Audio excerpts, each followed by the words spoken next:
Hey guys, welcome back to my channel. Thanks for watching. Thanks for subscribing. I'm here today with a special project with my crafty friends, and we are making shaped boxes. So obviously I was in because box, right? But I did go through a couple different ways on how to make a shaped box. There are several different ways to do them, but I decided to do this shape box. I don't have any of my cutting machines. Using a cutting machine is obviously going to be your fastest, easiest way to go, but I don't have one yet. And then you could always make your shape box by cutting the depth of your box and then cutting out little triangles, and then you just kind of force your paper to go around your box like so, and you keep going around until you have your box. I have done this way before in the past. It's easy when you have, like, even if it's just round, or I did it as a skull, it's easy to do that because you can manipulate that paper, but the wavy bit was just a little bit too much. I was frustrated. Crafting's supposed to be fun, so I said, let me just go ahead and do a super easy way. The second way you can build a box is using your chipboard or your cereal box or whatever. Use some paper strips or tape, and you can, like, glue it together into the shape. Use 4 pieces and make a box. Again, that's a lot of time. It is time consuming. I was thinking of these, like, if you want to make them for your kids' classroom, your grandkids, your co-workers, your craft fairs, you want to do this quick and in a hurry. And all those ways are going to take too much time. So we are just going to make a lidded box. Mine's a little snug because I forgot to add that little bit. Make a little lidded box. Now, this one here, super cute, right? I tried to be creative and it did not work out well. All right, I tried to make it look like spider legs, and then it didn't work out well. This side was cute with no mouth or anything like that, but it does stand up. It is super cute. I used the Sharpie to go around. As you can see, I missed some spots, and it was a lot. But again, I don't have a lot of materials with me. So what I did to stop all of that, I just printed out the faces that I wanted. Printed out the ghosts that I want. So I just went to free printable templates.com, or like Google, and I just typed in free printable ghost, and it came up with several different ghosts, and then I just determined what size. So originally I was going to do a massive box, but I was like, you know what, I kind of want to put these on my tier tray for Halloween, so I don't want that big. And so then I came up with this size, so that way I could fit 2 pieces on 1 sheet of paper. And then this one, I just thought she was so cute and small. I guess I could have made it larger, but I didn't. So there's that. So all you have to do is, once you pick your ghost, print it out. It would be easier if you had, like, your 110-pound weight cardstock. You can print it directly on there. But I don't have any more 110-pound weight. I only have copy paper. My other paper is on order, but it's not here. So what I'm going to do is go ahead and cut around my ghost, and then I'm going to trace it onto the cardstock that I do have. Now, this one, I used a muffin box, see, to cut it out, but I forgot to tell David not to take the recycle out. So I didn't have any more cardboard, and I don't have any more chipboard. I don't have any chipboard with me because it was too heavy for my suitcase. And so I'm just going to cut it out 4 times on a 12 by 12 piece of paper that's 85-pound weight. And then I'm going to just glue 2 together, and that will be thick enough. So that's what I'm going to do. Again, I have very limited supplies. Thankfully, I have a printer. All right, so I'm going to cut out and trace. Okay, so mine are traced onto my paper. And what I'm going to do is just go ahead and fold it in half. I did score it. And I'm going to cut 2 at a time. Again, if you have your cutting machine, you know, it'll do all the cutting for you, but we're working with what we have. These aren't my favorite scissors today. I'm going to find my other scissors and cut them out. Okay, so I'm just cutting out my last one here. Again, I'm cutting through 2 layers. And then I'm going to take and glue the 2 layers together to make my box sturdy, only because I don't have any type of cardboard, chipboard, cereal box.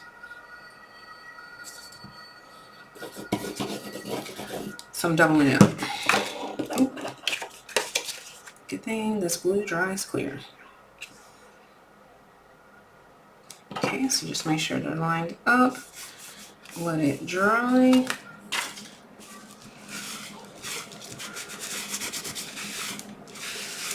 Okay. And then I like to take them and put my pieces together. I cut exactly. Look at me. Making sure they're exact, trimming off any little pettiness. Looks like I did a pretty good job. Okay. And then I'm going to take my image and make sure that she fits. And she does. And what I'm going to do now, I'm going to go ahead and glue her on. Actually, I'm going to use tape runner because this is copy paper and you can see the glue lines. Tape runner, here we go. So I'm going to actually use tape runner to add this on. I did buy the thicker copier paper. I just haven't opened it yet. Probably would have been great to use on this project. Okay. So I'm going to go ahead and add my little ghost here. Make sure she looks cute. Okay. And now I am going to go through and cut. I'm going to do, you know, one at a time actually. And just make sure that she matches on all the sides. Alright. You guys don't care about that. Okay. So she is all trimmed up. What did I do with my camera here? Anyway, she's all trimmed up and ready for her box. So I'm doing a lidded box. We're going to take out our yellow book, which is the lidded box, yellow book. And we are going to, ouch, make the box. Alright, so I already know the length from this guy that I made. Oh, but I forgot. They're short. I'm going to have to start over. Alright, so this ghost here, she measures from top to tail 5 3/4, and at the widest part 3 3/4. This ghost was 6 1/4 by 4. So I'm not going to type any measurements in the description box because obviously your ghost is going to be a different size than mine. So I think I'm going to do mine 3 1/4 by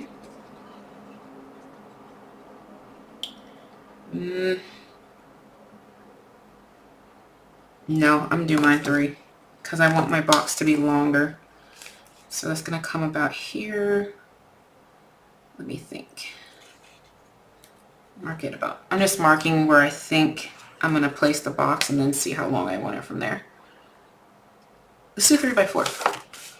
3 by 4 by, let's do 1 1/4. Let's do,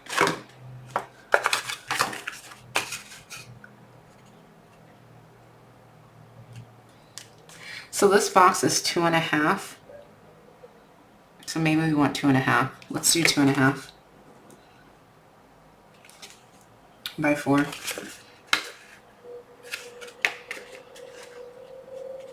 Yeah. All right. By 1 and we can do by 1 1/4. Okay. So 1 1/4, 1 1/4, 1 1/4, 1 1/4. My left to right, 2 1/2. My up and down is 4. Let's get a pen. Different color inks. My left to right. 1, 2, 3, 2, 3, 4, 4 1/2, 5. By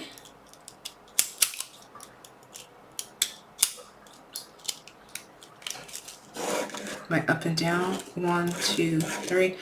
So 4, 5, 6 1/2. Surprisingly enough, it's the same. Oh, I guess I did do the same measurements. How's that going to work out? Because she's significantly smaller.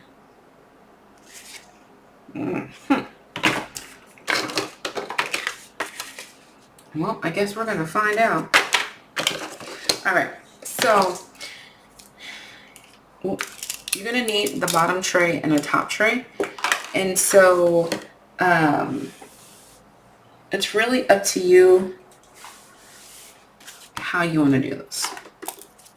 I'm trying to think of a way how to explain what I want to say without confusing you, but you know what? We're not going to do that. I'll just show you the normal way that I need to use. All right, so grab your paper.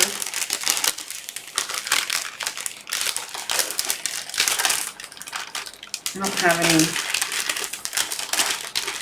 Ooh. Let's see what this measurement is. Scraps. Dang it. It's 5 by 6.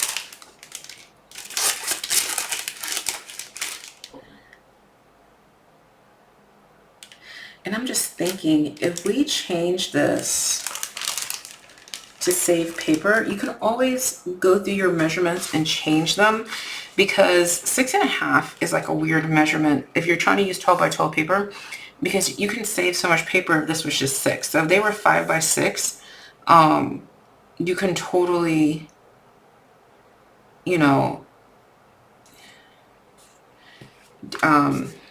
get the paper. So I'm going to change my measurements, and this is how I work. So I'm going to change this to 3 1/2. So that's 3, 4, 5, 5 1/2. Yep. All right. So now my box is going to be different. And I usually use a red pen or a different color pen just so I know that I made changes. But I like saving paper where I can, especially if I'm doing a whole bunch of these for craft fairs. So yeah, because now I can use those 2 scraps that I found, because now it's 5 by 6 paper, and I can use them at 5 by 5 1/2. That's my measurement. 5 by 5 1/2. It's my new measurement. So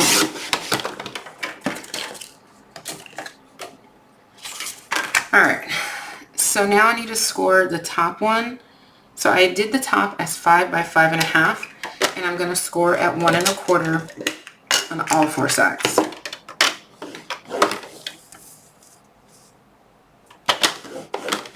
Now, I know some of you who follow me every week when we do a different box, typically when I do a lidded box, I do the bottom first. This time, because I'm using scrap paper, I need to do the top at this measurement and then make the bottom slightly smaller. Normally I do it the other way around, but this time, because I don't want to cut into another sheet of paper, I want to use these scraps. I'm going to make my lid the exact measurement, which was 5 by 5 1/2. And then I'm going to cut my bottom slightly smaller. Okay? So that's just what you have to do to save paper. You're just going to, manipulate the numbers so you can have the most paper saving. You can use your scraps. This is a common box that a lot of us people over 40 learned how to do when we were younger. So all you do is, I cut mine on the long side, cut up the vertical score line, miter, cut off the bulk, rotate, score line, miter, bulk, score line. I can't really see because I got so many shadows, so I'm just kind of cutting blind. Okay, and again, this is going to be my top. So if you're making a bunch of these, I would suggest do all of your tops first. Put them all together and then switch to bottoms. Because if you try to do one in one, you're going to confuse yourself and then you're going to be frustrated, and we don't want that. How do I know? Because I've done it. Alright, so I'm gluing on my folded edge, making sure that folded edge is full coverage. And then I'm gonna pull up my box here. Make sure it's lined up properly. I cut a little too much off that one, but that's okay. It's overcast today and I don't have my light yet. I did order one from Amazon, but we don't have Amazon Prime for Germany. I didn't want to pay for both. And so we have to wait for like 5 or 10 days or something shipping. I don't know, something crazy. Alright, so now this is going to be my lid, okay? Because I'm only making one, I'm going to go ahead and punch my holes, my finger pull holes, just so I remember that this is my lid. Okay? Alright, so now I'm going to make my bottom. Now, the bottom of mine is going to be 1 tick mark smaller. You can do the full 1/8 of an inch if you want. So if you wanted to do the full 1/8 of an inch, yours would be 4 7/8 by 5 3/8. But I don't want mine to have that big of a gap. So I'm just taking off a sliver. It's a little bit less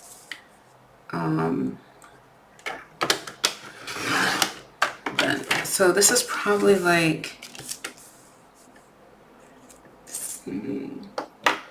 I don't know what this measurement is. It's not 1/8 of an inch. It's a little less than 1/8 of an inch, okay? And then I'm still going to score it at 1 1/4 on all 4 sides. You just want your box, your bottom slightly smaller in this case.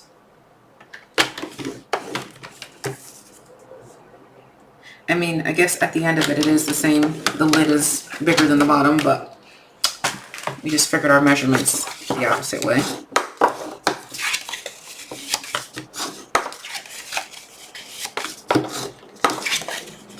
Because we wanted to save paper and use the scraps, because I have very limited materials and I don't want to be cutting into new sheets of paper if I don't have to. I can use viable scraps. Okay, so that was a happy find. Alright, so now this time I'm cutting on the short side. You can cut both of yours on the long side, both of them on the short side. It doesn't matter. I just like to have my tabs on the opposite side, which is weird, but that's what I like. So that's what I do. If I remember. If not, you know, if I'm watching TV and I'm just starting cutting, it doesn't matter. Okay. Alright, so I cut them all. And then again, my tabs. Glue them up.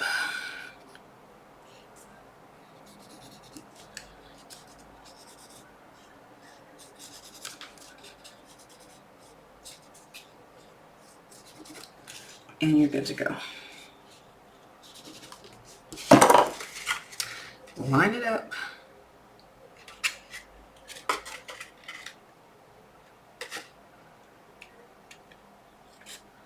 I guess I was making sure that folded edge was glued because all the glue came out.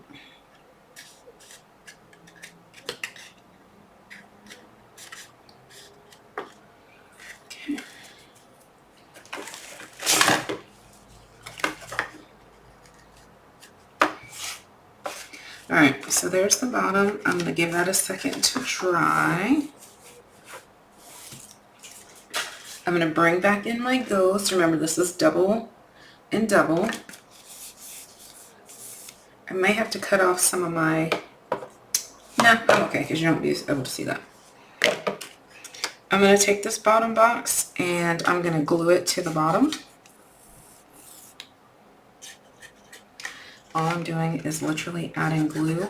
You can add your score tape if you want. I think glue will give you that a little bit of wiggle room to place it.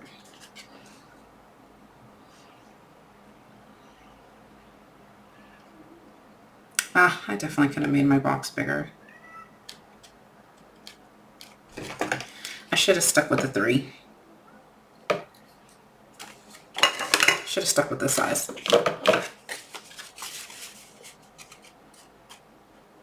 Oh well.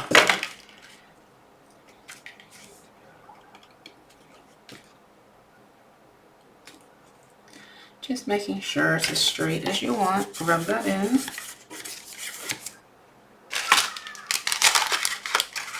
Okay, good. My M&Ms still fit in there. That's what I'm putting in here is M&Ms. I didn't think to check that. Now I'm going to take my lid. I'm going to go ahead and put this on. See, it gives a little bit of resistance. Oh, I don't want to pull it off. I just glued that on. And now I am literally just going to add glue to my lid.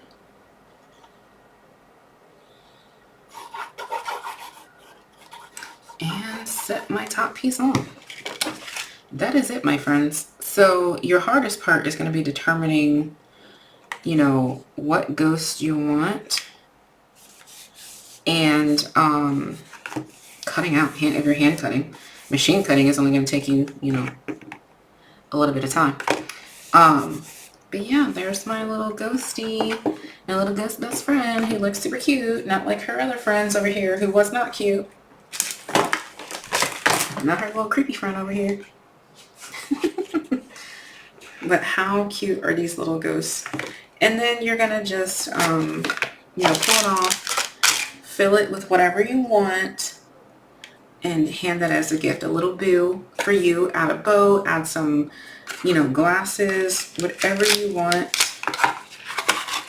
And that is it. Shaped box out of any image you want. All right, guys. Thanks for watching. Bye.